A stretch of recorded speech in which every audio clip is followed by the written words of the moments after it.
প্রাকৃতিক দুর্যোগের মতো যে কোনো রাজনৈতিক দুর্যোগে দেশের স্বাধীনতা সার্বভৌমত্ব রক্ষায় সেনাবাহিনী জনগণের পাশে থাকবে।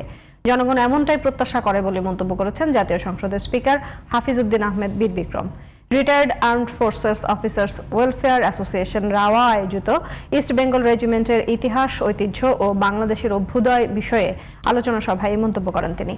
স্বাধীনতা পরবর্তী সরকার ইস্ট বেঙ্গল রেজিমেন্টের কৃতিত্ব হাইজ্যাক করেছিল বলেও মন্তব্য করেন হাফিজউদ্দিন আহমেদ। সাজ্জাদ হোসেনের রিপোর্ট। কেসারেন শেকড় থেকে শিখরে। 1971 সালে 25শে মার্চ কালরাতের পর প্রথমবারের মতো পাকিস্তানি বাহিনীর বিরুদ্ধে বিদ্রোহ ও প্রতিরোধ করে ইস্ট বেঙ্গল রেজিমেন্টের সেনা সদস্যরা।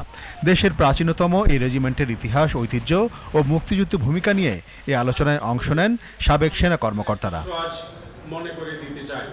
দেশি বিদেশি যে কোনো ষড়যন্ত্র মোকাবেলায় স্বাধীনতার পক্ষ বিপক্ষ বিতর্কের সমাপ্তি ঘটিয়ে জাতিকে ঐক্যবদ্ধ করে দেশকে এগিয়ে নেওয়ার আহ্বান জানান আলোচকরা।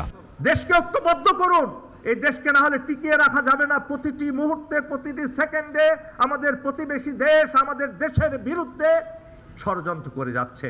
এই ষড়যন্ত্র থেকে রক্ষা পেতে হলে ঐক্যবদ্ধ জাতি ছাড়া এটা কখনো সম্ভব নয়। জাতিকে ঐক্যবদ্ধ করার প্রয়োজনীয়তাকে স্বীকার করে মুক্তিযুদ্ধ বিষয়ক মন্ত্রী বলেন, 71-এ যাদের ভূমিকা বিতর্কিত ও স্বাধীনতার বিরুদ্ধে ছিল তাদের ক্ষমা চাওয়া ছাড়া ঐক্য কঠিন। এছাড়া পার্বত্য অঞ্চলে বিশেষ ভূমিকা রাখা সেনা সদস্যদের খেতাব ও সম্মানী প্রদানের বিষয়টি মন্ত্রণালয় বিবেচনা করবে বলেও জানান মুক্তিযুদ্ধ বিষয়ক মন্ত্রী। 71-এ যাদের বিতর্কিত ভূমিকা ছিল, যারা 71-এ মুক্তিযুদ্ধের বিপক্ষ হয়ে দাঁড়িয়েছিলেন, তাদেরকে এগিয়ে আসতে হবে জাতির সামনে। তাদের এই বিষয়টাকে অকপট স্বীকার করে জাতির সামনে তাদেরকে ক্ষমা চাইতে হবে।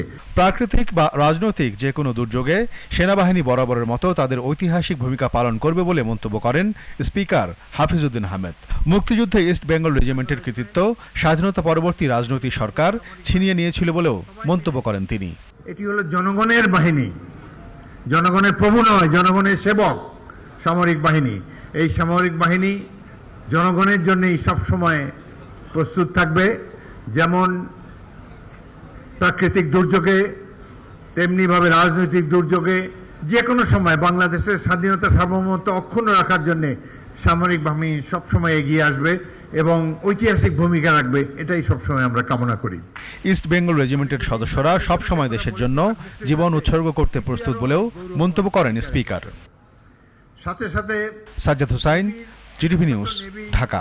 অগাস্ট সেপ্টেম্বরের